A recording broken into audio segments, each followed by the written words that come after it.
If this is somebody's first time listening to this, you might want to be curious about this. You could say, nothing Jeff's saying is true, and nothing Staci's saying is true, and you could come at it that way. But I'd ask yourself, what risk do I potentially risk in my own life by not exploring this? And if you saw the risk with an open mind, explored this, you'll see it's a no-brainer.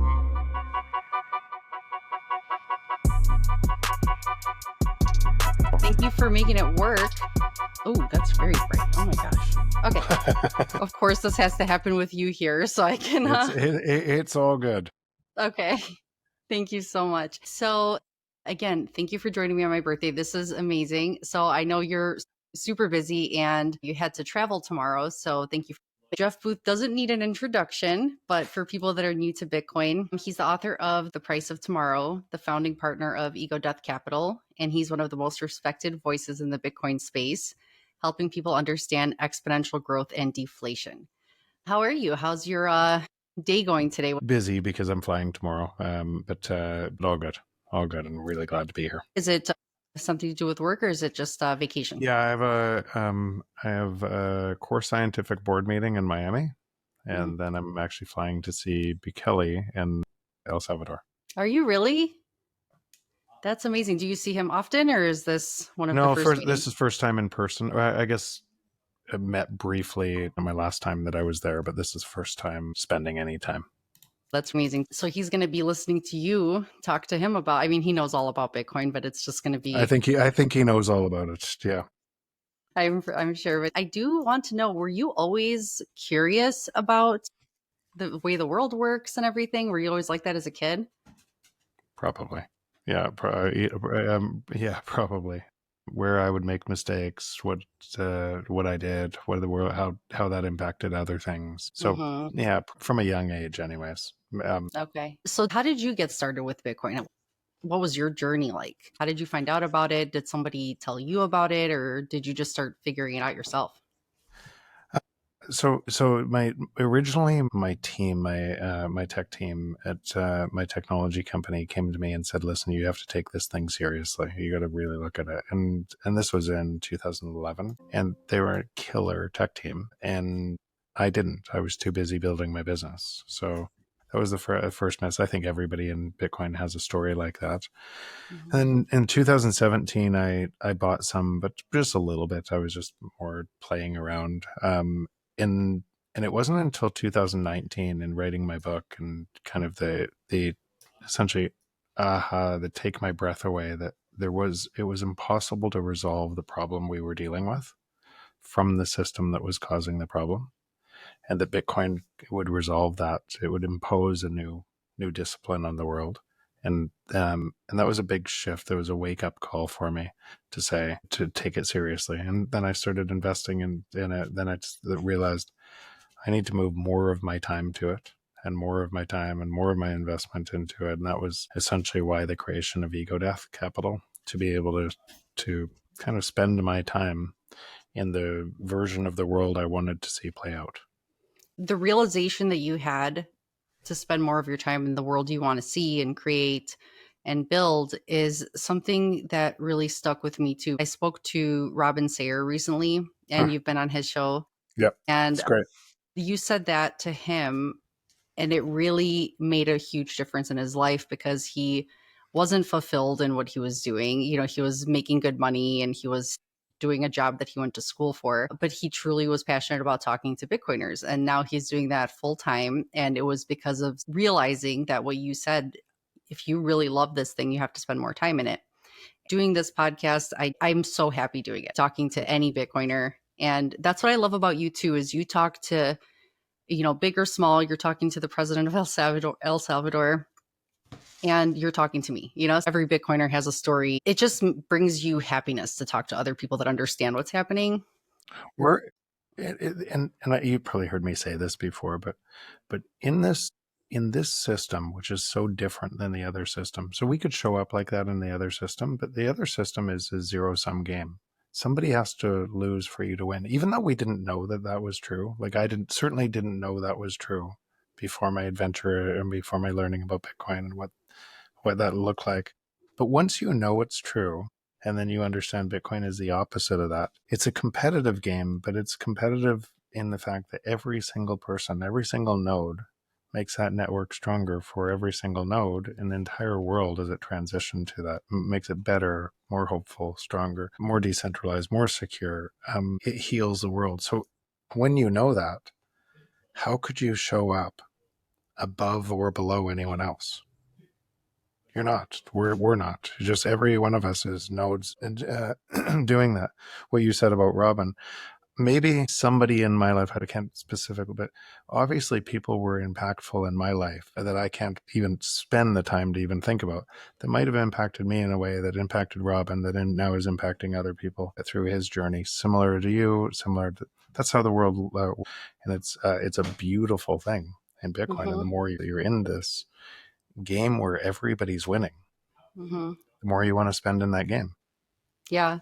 And that's why I thought when I first started this podcast, I thought, okay, who's even going to want to join me on the show? And here I am talking to you. I love every minute of it. Like it's so much fun. Sometimes you think starting something new like this, it's going to be exhausting, but it's so energizing. Yeah, It's it gives you energy. mhm. And then you see all sorts of other opportunities, and you meet people that introduce you to other opportunities just by spending more time in it. Something I heard you say about that was that you don't even know until you start to spend time in that world how it could shape and change, especially because it's so early. You can meet people, and just the fact that everyone cares and wants to help each other and, enjoys talking to other people in this space is something that is almost how you can't fathom the exponential growth ideas, how this can change. Just seeing how much Robin's journey has changed in only a year and a half or so. It's really a beautiful thing. It's wild to watch this, and there's people today that are looking at, or you looking at Robin, or so I remember Natalie Brunell at one of the first Bitcoin conferences I went to. I can't remember whether it was 2019 or 2020. Um, couldn't get in to one of the parties or one of the things. They wouldn't let her and her friend in, and she got into the Bitcoin conference on a press pass. And this was in her former job as somebody in the press, who from this decision just decided to spend her time in Bitcoin. And look at it, and look at what that created. And so everybody's looking at all these people, and without a realization that a lot of these people started exactly where they are, Yeah. and just decided to go and spend more time. And that time, as they learned more, got better at whatever part of this thing that they were really good at and helping others, And I their give time expanded. Yeah, I give people so much credit that do that, that just make the decision like how you did. And you had that shift where you just said, I need to do this. And you realized you couldn't change things from inside that same system. So you thought, I need to just keep building the world I want. And for anyone who decided to leave and do that is just amazing to me, because I feel like for myself, I had strength from my husband. First of all, he encouraged me to do this, but also there's this amazing community on X that we created. We call ourselves the Bitcoin Army now. So we actually enjoy each other's ideas and art and all that stuff. And because of all that, I was asked by, again, Paula, who you've been on her show too, and she I told me, just was earlier today too. were you really? That's amazing. Yeah, and she was the first person, and I told her, thank you for being the pebble, the ripple in the pond, because she saw the community building that was happening, and she wanted to talk to me about it. And I was very nervous because I had never done it. And my husband told me, whenever you're passionate about something, you'll find the words. So he said to just do it. So I did it because of him, but also because of my community. I wanted to show them that if I could do it, if I have never done this, what kind of a leader am I if I don't just go and do it? You shouldn't be afraid to speak your mind. And I just wanted to show them strength so that they could feel empowered, but they gave me the strength to do it in turn. So it's just crazy how the positive feedback loop of Bitcoin just shows up in our community. Yep, you are the mirror. Literally, the reflection is you, right? They and we. It's hard to see. For some people, that's hard to see that you literally create everything from what you. But I think, especially in Bitcoin, I think more and more people are starting to realize that, and and that's why it touches everything. It literally touches. It has to touch everything. With the Bitcoin Advisor, you don't have to choose between self-custody and peace of mind. Their multi-sig wallets give you full control. while still having expert backup if something goes wrong. Also, don't forget to check out Satoshi's. This isn't just fashion, it's signal. Wear the message and plant the idea. Use my link below for 10% off your order. It's hope, but it's it's just this brighter future. But just how you said that you don't know who may have impacted you, that you're impacting me. When I told Paula, I thanked her for being that first pebble, that the Yeah. ripples in the pond, and she said that she wasn't the first pebble, it was you that reached out to her. And now you're saying that about whoever may have impacted you or influenced you in your past. That it's just amazing, everybody connecting. That's why it feels spiritual, because we have this shared passion. We see truth, and we're actually hopeful about the future, and there is a future because of it. Yeah, it's a wild, what a time to be alive. Like what a time to be able to participate and do what we do in this Mhm. time. It's just remarkable. Yeah. And your book was incredible. I'm sure you've orange pilled like half of the Bitcoin community at least, but so you were writing the book before you actually realized that you had to spend more time in that system. You were actually writing about more of technology and how technology is changing the future. Yeah, so I wanted to understand, I was wrestling for years. Why weren't prices falling? If the free market was deflation and the natural state of the free market was deflationary, and you had technology that was like a super us that was going to turn in to be able to do any one of our jobs better and faster, and then we would use the things that gave us more value. So of course we would use the things that gave us more value, which had to compete with other things that we were using before. And we would only use the things that give us more value if they gave us more value. The output of that has to be prices fall. So I couldn't understand why broadly prices weren't falling. And so in digging into that and understanding how we had constructed this Frankenstein monster of a control system based on inflation, and the only reason you had any inflation was the theft from the natural productivity of the world. When you say you're going to have faster productivity, that means faster deflation. And people have it warped. They have it growth means faster monetary printing, or they have growth and productivity completely inverted. Productivity is faster deflation. And so because that was so hard to understand for people, I wanted to chase it to the sand and then explore what would happen from both systems. Why this control system would get worse and worse, and why most people would find themselves trapped in it, making it stronger. And yes, I came through that portion. I was learning kind of Bitcoin at the same time, but even at the end of the book, Bitcoin was only a paragraph that called a potential solution. So yes, I was gaining a lot more, but I would say, in honesty, I thought at that time it had probably a 5%, at least my version of Bitcoin at that time, because I hadn't done enough work on it. I thought it had probably a 5% probability of failure at some point in the future. And I wondered, could it resolve this paradox? Could it impose a discipline on the world that had no discipline? Mm-hmm. And could it impose that whether or not we wanted to price from the other system or not? So I spent a lot of time through that process, and then after that process, trying to tear down that argument from the other side on where were the risks, how would it fail, and as I did that work, I became convinced that it won't fail. It won't. We'll reprice everything, and part of the reason it won't fail is because it attracts the best and the brightest to be nodes and to care about, to extend it into a protocol that reshapes the world. In fact, it is us. It is us voting our time to a system that heals us. And so, how could it break if we wouldn't break? That's powerful. And then when you see yourself in service of that with everyone else, whether or not they're first time Bitcoiner, first time, just trying to, when you see yourself, it was a journey for me.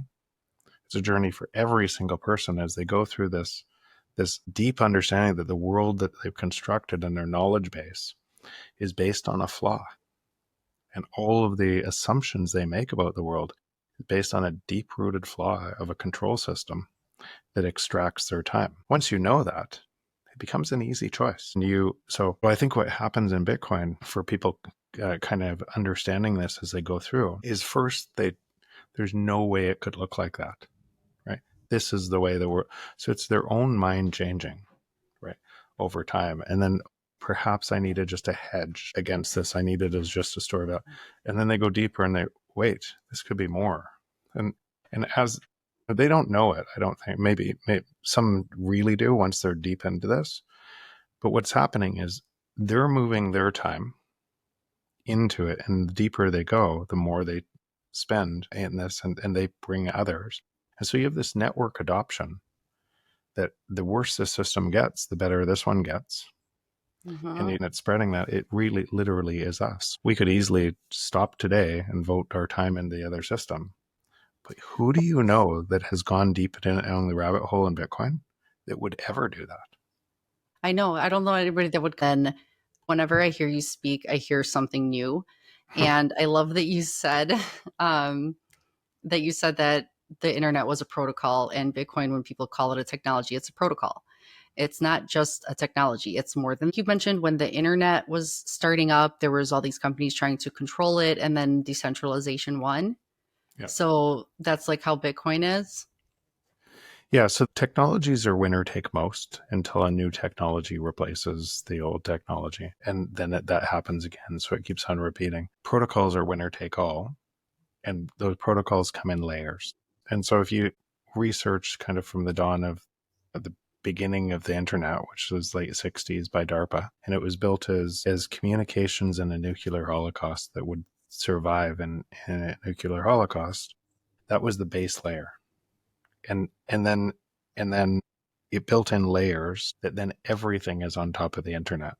What's happening today in Bitcoin is the first part of the base layer of the new internet, the new everything, is what you call Bitcoin today, is the decentralized security bounded by energy protocol. And it's imposing new rules on society. And it's also building in layers that is adding more functionality, more privacy, more payment technology. All of these functionalities are coming in layers on top of Bitcoin that are tethered to its decentralization and security. So even as those layers are built, then something could fail, but it doesn't take down the whole thing. And those technologies, those layers, like Lightning, when 4 years ago, it was kind of a backyard hobbyist project. It was meant to be at scale, but it wasn't at scale yet. And so it hardens, it gets better and better and better. And 4 years ago, payments failed all the time on it. Today, payments rarely fail. So you can start to see more and more things moving to that protocol. I see that. And so much has changed as far as Lightning and even AI getting so much stronger. And one thing I wanted to ask you about, because the same way that you can't comprehend exponential growth, it's hard to understand how that would actually unfold. I wonder sometimes about how there's so much fear around AI and technology expanding so quickly, but AI scares me less because Bitcoin exists.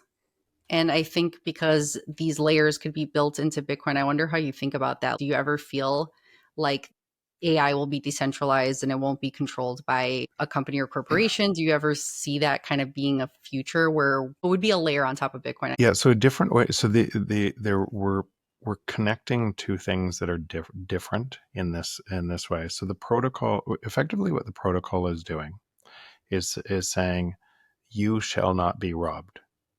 Your money cannot be robbed. It is the first free market ever that you cannot be stolen from through inflation. So thou shalt not cheat. That's the protocol. Yes. If you're operating on that protocol, that means all productivity in the world, now and forever, will flow to you in the form of lower prices. That means there is zero risk of AI getting controlled by a corporation. All prices of AI are free for you forever. Mm-hmm. It Yeah. keeps on falling for all of the people on this protocol. Now, if you're measuring in the other system, if you're in the centralized control system, then that AI and the companies that control it must drive fear into you that there's going to be Armageddon from the AI to drive regulation so that you give them more power. And Mm. how will that power accrue? It'll accrue by stealing that power from you through the manipulation of money. So all of these systems are like, they're just completely opposed. Mm-hmm. AI will be free in the world I describe. AI will be used to control you in the other world. It's actually already being used to control you. Most people's minds inside, even in X, by the way, and it's why your group try to move them to Nostr. We have, yeah, we all kind of share our Nostr accounts. Yeah, because it's a centralized structure, and if you're providing if you're against a centralized message, inflation is normal. Mm-hmm. And as that gets more and more centralized, if you're against that, you will be cut off. Your algorithm will not see that voice because because that system can't allow that voice into it. So you see today on YouTube, things that they don't like are being censored. You see it in X in different regions of the world being censored. And so you can't have global free speech. We've seen over and over again, so many of our accounts have gotten suspended on X. It's supposed to be a platform for free speech, but we keep getting censored. And It's under the guise of being free speech. So if you go back to first principles, in an inflationary monetary system, if the only thing that drives inflation, if the only reason there's inflation, not from zero, from the actual productivity rate in the world. So if the productivity rate in the world was -5 or -10% today, and AI was moving faster, then what it would mean is if it was -5, then next year it might be -10 or 15%. In other words, in that world, every single human on the planet would get richer by that rate, even if they didn't work, because all of the other people trading and working would drive the process, and that would continue forever. We would always find problems to solve, and all the problems we solved would resolve in lower and lower prices for everyone, abundance. That's the world that Bitcoin is pricing. Anybody in the other system, all the centralized actors, are essentially saying we don't like that system. And your time feeding them under a belief it's free speech, it can't be, because it has to resolve, it has to centralize faster and faster. So while the tech companies are extracting more and more, and most people are looking through all of the lens of what they're extracting inside that lens, and they don't know they're being farmed. Their minds are being farmed. They're being able to believe what the centralized systems want them to believe, whether that's fight against the globalists versus the technocrats, right? Or the globalists are bad, but you're in the free market system now in the same centralized control system. Nothing has changed. You're feeding it stronger, and it's preying on everybody in that. So if you know that, and same thing you're doing is you're moving, first you move, protect your money, and you start to understand Bitcoin. Then you start moving some of your time to Nostr and other things, so you're completely outside of there. Now you cannot be shut off. Nobody can. Nobody can tell Staci what she can say or can't say. Nobody can stop that. Now you start to build community, and you build a whole bunch of other value for a whole bunch of people who are stuck over here and don't know they need it yet. That you lead them to, just like you're doing on the podcast, you help others by solving, by kind of showing what you used to do wrong, what I used to do wrong, and moving your time. yeah, when you first start to understand Bitcoin, you think you're investing in it. Then you realize you're saving your money in it. Then over time, you're moving your life into it. So now I find it a blessing that before I used to look at Twitter and I would be sucked into that, like, oh, what's trending right now? What kind of fear-based or what's happening in the world that's kind of scary right now that I'm addicted to watching. But now that I have this podcast and I'm spending a lot of time editing, I'm not spending time on X looking at all the crazy news and trying to figure out like all the Yeah. madness that's happening. It's a great feeling. I feel like I'm free because I'm spending more time talking to Bitcoiners. I feel like That's I'm awesome. not a prisoner of news and all that toxic kind of behavior and just scare tactics and everything. And then when you mentioned earlier that all of us are Bitcoin, we call Bitcoin time. So when we are spending our time with people, we're spending that currency with other Bitcoiners. So literally our interactions, our transactions with each other. We are the nodes, we're the ones using the network. And we think of it like we are actually transacting our time with each other when we spend time with each other. And it would be nice if we did, yes, create more, build more on Nostr, because seeing what's happened to so many of us, getting censored and suspended. YouTube can't track the Nostr of views. And so that just happens naturally. But even on YouTube, eventually Nostr is going to have its own video format like YouTube, and you won't need YouTube. That's amazing.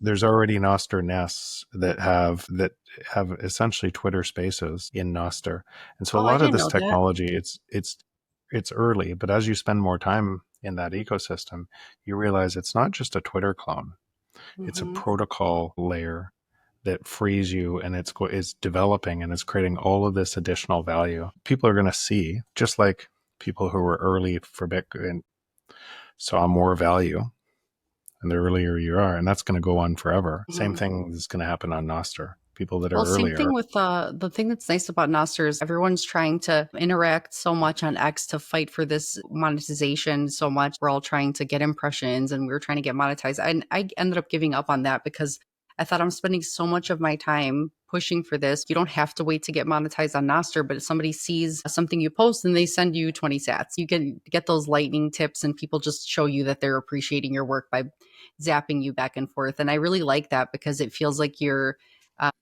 it's almost like that whole idea, like the thought that counts. It doesn't matter that it's 20 sats. And especially now, it doesn't matter. But one day, those 20 sats will be worth so much more. But the point is that people are showing you, hey, I appreciate you and your time, So that's what it's meaningful. Yep. I use that Mm-hmm. example all the time because I think the coffees we zap around on Nostr today will eventually buy cars. Mm-hmm. Isn't that crazy? I know Yeah. I can't. I like one day I did a podcast with somebody who he wanted to show how easy it was to send a lightning payment. So he held up his QR code to the camera, and then I sent him I think 20 sats or something, and he was like, "Thank you." And one day these will be worth $100 or something. And so I got paid for my first YouTube gig. So we just had like a mini celebration. That's why what you talked about and how you explain it to people, that whole idea of compounding and how you talked about folding a piece of paper. I remember when I first heard you say that, that was what really got me to understand Bitcoin. That hit me. It's something that you want to be part of that ride. Yeah. It's a, and, and again, that paper folding analogy, the 50 folds to the sun example, what I was trying to get there is what would happen in AI, right? The rate of, so remember when the book was written, it was written in 2019, and there's a paragraph in the part that I wrote on AI saying that we measure AI in decades now. Pretty soon it'll be years, then it'll be quarters, then it'll be months, then it'll be minutes, then it'll be seconds. And so what's happened? And because we've had the exact same rate of growth in AI for about 70 years, exactly the same. It's just an exponential growth rate where most people are measuring linear, so they're surprised. And so they can't see how the movie is playing out because they're watching a frame of the movie.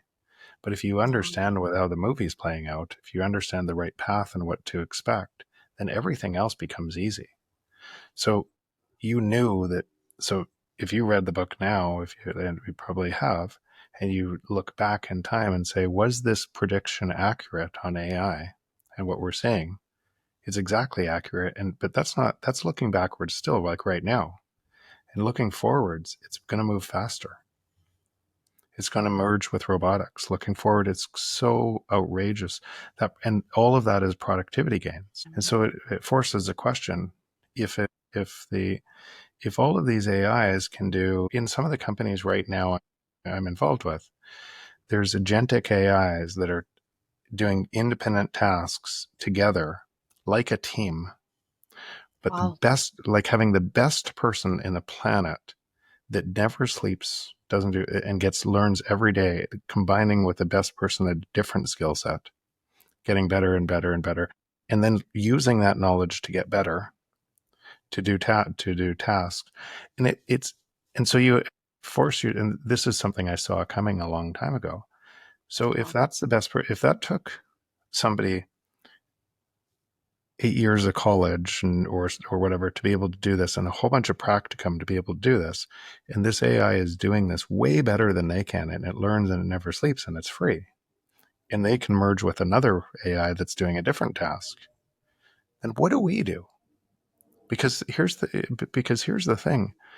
If a company doesn't use that, you won't use the company, Mm-hmm.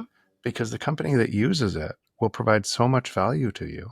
You'll say to yourself, why don't they just hire more people? But you would never use the company that was bloated and cost way more. You would use the company that provided more value to you. So it's so important. We are part of the situation. And so if we're part of the situation, voting for more value all the time, and that value is being served up to us, and if we don't use it as businesses, then our business fails. Then how could that output not allow that productivity gain to flow broadly to society? Because Mm-hmm. if it didn't allow the productivity to gain flow to society, it means that all of those gains, the way you should be living your life, are being concentrated and stolen from you. So now ask yourself, why does the world look like it does? And why are people so confused? It's because all the gains are being stolen from them and they think it's somebody else, but it's actually them, because they're doing the same thing every day, trying to gain more value in a system that's trying to extract more from them. And so they're inside this cage. They're inside the jail cell. And they don't know they're inside the jail cell. They think it's somebody else. And if they turn the mirror around, it's them. The jail cell door is open. And all they have to do is walk over to Bitcoin. That's And they're in a crazy. different, they're, I love that you said that because I had written down something that I wanted to tell you, but you said it in a million time better way. You do feel like you're trapped in this prison where you're like, oh, all I have to do is turn around. But one thing I thought was it reminds you of when you watch a horror movie, like the way I felt, like when you're in this system, you feel like you're just scared, you're on like fight or flight mode, and you're just trying to figure out life and inflation and expenses. And then you feel like you're just trying to escape. And then you finally escape this horror movie and you get outside the murder house or something and you're like, oh, finally I got out. I feel like I'm at peace now. But then once you get into the safe space, then you want to help other people who are victims in some kind of scary house. But I love the jail idea. I think that's really cool because there's nothing's stopping them from actually doing it. it's an open network. It's an open decentralized. Nobody can stop them. It's wide open. Government can't stop them. Nobody can stop them. It's wide open for anybody to use globally. First global free market that ever existed. But people's fear of what somebody else will do is stopping them, or what they don't know. And so even if this is somebody's first time listening to this, and this is, he says, it would mean you might want to be curious about this. You could say nothing Jeff's saying is true, right? And nothing Staci's saying is true, and you could come at it that way. But I'd ask yourself, what risk do I potentially risk in my own life by not exploring this? And if you saw the risk from the system risk and what you're doing likely in this, and then just with an open mind explored this, you'll see it's a no-brainer. I think that first step for people to say, okay, how do I do this? What do I get started? It feels like such a leap because it doesn't look like anything they've ever done before. They wonder who to trust. There's so many scammers in this all the crypto nonsense and everything else. And so so find somebody that has a deep work experience, proof of work that goes back a long time. Look at what they said a long time ago. Look at what they say now. Look at if they're constantly a good actor. Follow them. Mhm. Do that work. Find people that you trust in this network, and build from there. Yeah. And I think that's why once you realize that when you do start doing that research and finding that the people that have that you trust, that you realize that they are not a bad actor, you realize that their beliefs are the same and they're looking for truth. It feels like a leap of faith because people are so conditioned to live in fear. And I think that with all of this access to information and news, as much as people hate being scared, they're also addicted to wanting Yeah. to what's happening. And the more scared you are, the less you'll want to, because it also depresses you. When you're in a depressed state, you're not going to want to go take a chance at something. You're not feeling good about anything. So you don't want to take care of yourself. But that's why I think so many people in Bitcoin, they decide to the whole idea of proof of work and how we are Bitcoin, you want to start doing that with your own body and yourself, because when you have hope for the future, you actually want to be around for that future. You start to realize that there's so many false beliefs, like food is medicine. You could actually eat well and get better. So you start to want to live a better life because you believe in the future. That's why it touches so many parts of our lives. And that's why we're so happy. Like Bitcoin people are just so much happier. Yeah, on a general basis, I think you're exactly right. Now, I think that the the one thing we have to be careful of is in group out group bias, because every group of people think they wouldn't be in a group if they didn't think that group was better. Right? So it creates in our minds our group we're smarter, better, everything. And what that means for somebody else just entering this would feel like totally intimidated. Mm-hmm. Right. And it's not, that's actually, and that's why it's not that, or at least it's not that for me. I think there's beautiful people everywhere. I think there's, that every country I've been to 85 countries, when you actually see what people look like on the ground versus what you've heard it looks like from your media, it looks totally different. What people we all have the same hopes and dreams, all different skill sets in getting there. And that group bias is a way to control you. So if it looks like that and everybody has their specific genius, then I might, like 10 years ago, I discounted Bitcoin and I didn't know what I know today. The only change is I've been curious and I've gone, so I'm no better than I was 10 years ago. I'm not a vastly different person. My life is different. And I want other people to see that. But you can imagine if I talked like I was more important or better, it would just push away more people. Right. Yeah, and that's why I love that your company, it's called Ego Death Capital, because do you feel like you've become more of a humble person or more, less ego in that way because of how you've changed? Or were you always just kind of that kind soul, because there's a lot of people who just want to be better than other people and show off for other people. But that's why we like the Bitcoin space, because you're just trying to save your time for the future. That's what a lot of people go through when they find Bitcoin. So your company being named Ego Death is just the best name ever. Yeah, I didn't name it. My partners named it, but I love the name because it does capture that. Yeah, Nico Hmm. and Andy came up with the name, and all I did So was, did you all uh, found it together? yeah, yeah, Okay. But that's a wonderful name. I mean, it's yeah. it's perfect. And then to your other question, has it always been? So it's funny, as you were talking, I was out for drinks with some friends last week, and and I said specifically how much I've changed kind of through the adventure and everything else through my life. And one of my friends, I've been friends with the same group of people since I was 5 years old. Still, it's expanded a lot. But so a friend of mine that I've known for 45 years, she said, nothing has changed, Jeff. You're exactly the same person you've always been. Maybe a little wiser, or maybe not making as many mistakes, but exactly the same person as you. And so that struck me because I don't feel like the same, but that's what somebody else's view of that Hmm. was. That's funny because your thoughts about the entire world has shifted so much that you feel like a completely different person. But that's an interesting observation. Totally. Yeah, that's so funny. And even when you were talking about different types of people, there's so many good people in the world, but you're just made to be so scared. Because I went to Greece this past summer with my family, and we were told by so many other Greek people just to be careful because there's so many thieves. Stay away from groups because there's so many people pickpocketing. And we were pretty scared of that. We're like, oh my God, is everyone going to try to rob us everywhere we go? Like, how scary is Greece? And when we went there, we didn't have a single even inkling of fear ever. I saw a whole different group of people. It was so different from here. Like you go to a bakery and they're just giving you an extra thing. Thank you for being a customer here today. Here's an extra pastry on us just because, or they'd bring you an extra beer during dinner because you came to their restaurant. And that never happens in America. I thought that was so interesting.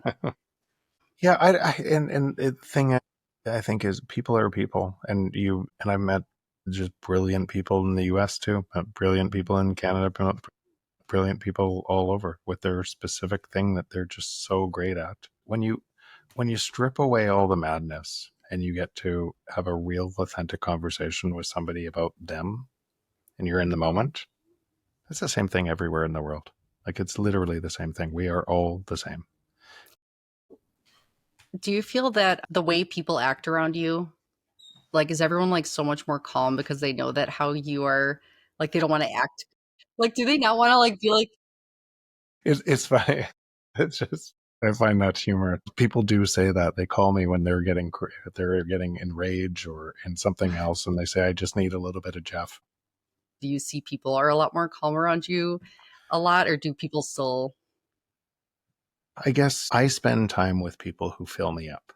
Mhm. I spend time with, and so my entire life is filled with just the, to me, from my view, I don't necessarily think their view, but from my view, I wouldn't spend my time unless there Mm, was a deep love and connection.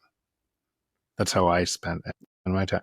And so that means that when I'm in that mode, I'm not trying to get anything out of it. mhm.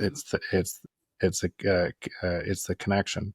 So out of that, it does drive presence. So if I'm in that, I'm not constantly on my phone chasing or the next most important thing. I'll tell you something that when I was early in business, our lawyer said, "You're in this tech business. You have to go to these networking sessions because that's the only way to raise money for the tech business." And I would go to these, and I'd felt like I'd been licked. And what I mean by that is you walk in and you're talking to somebody and they're looking for the next most important person so they can drop your conversation. I thought, wow, if this is the way this looks, there's no way I will ever want to run a big business. If it looks like this, because I won't show up like that. There's just no way.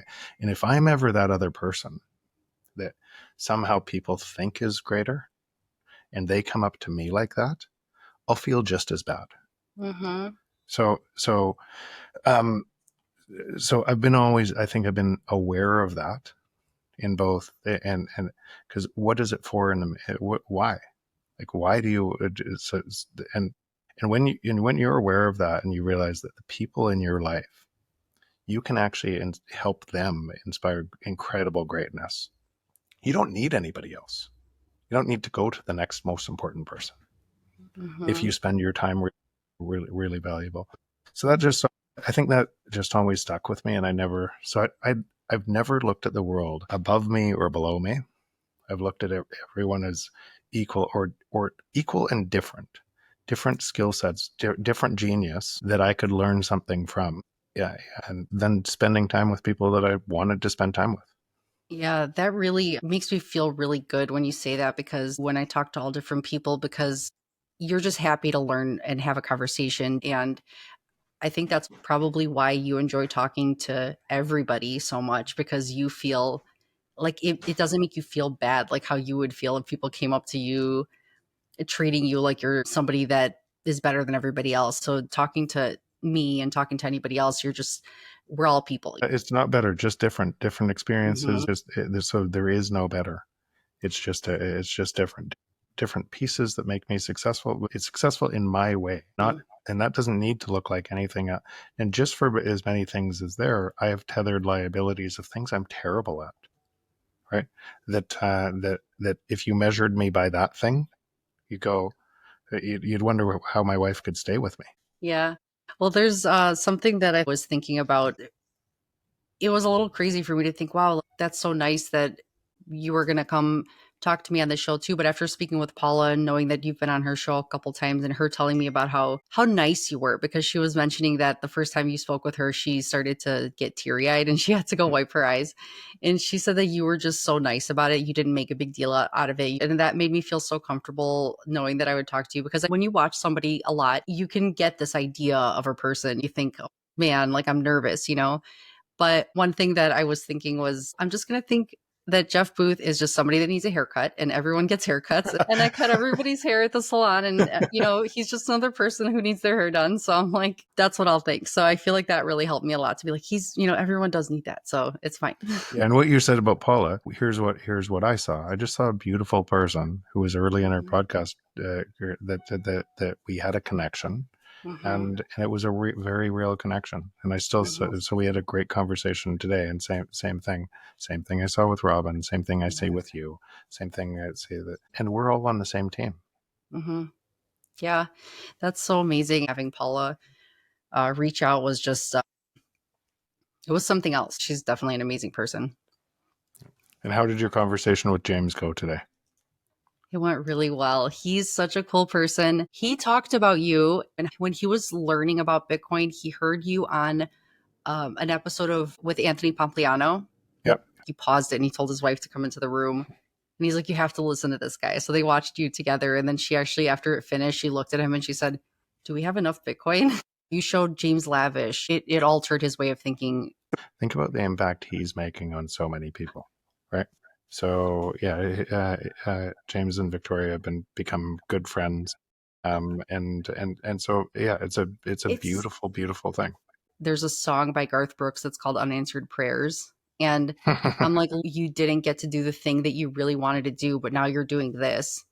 And you are sharing your knowledge and spreading the word about Bitcoin and writing your newsletter that's helping so many people understand what's happening. If you would have just played hockey, maybe you just never would have done this and you wouldn't have been a voice in this world. So I'm very lucky to have talked to you both. And that's why I thought I'm lucky to talk to anybody. I swear, every time I've had a podcast with usually it's all my community members that have been on, but every single person I've spoken with, every time I finish talking to them, I say this was the best podcast I've had so far. And it's literally been with every single person after I'm done. And I thought that with James, and I think that with you. Even doing hair, I get to hear from a lot of clients that end up being the most interesting person once I get to know them. So I'm like, if I could do that with Bitcoiners, if I can like get to know Bitcoiners that way, that's even better. Cause I'm like, the people I think are amazing don't even understand Bitcoin. They will though. You'll bring them from both sides. Yeah. I've played my podcast at the shop before. I'm putting them on in the background and people are asking for the podcast name. And it helps when people know the person because they're like, I didn't know you did this. Do you take Bitcoin for payment? I do, but a lot of people don't know about it. But what I do tell them is get Cash App because then because people think, oh, why would I spend the Bitcoin?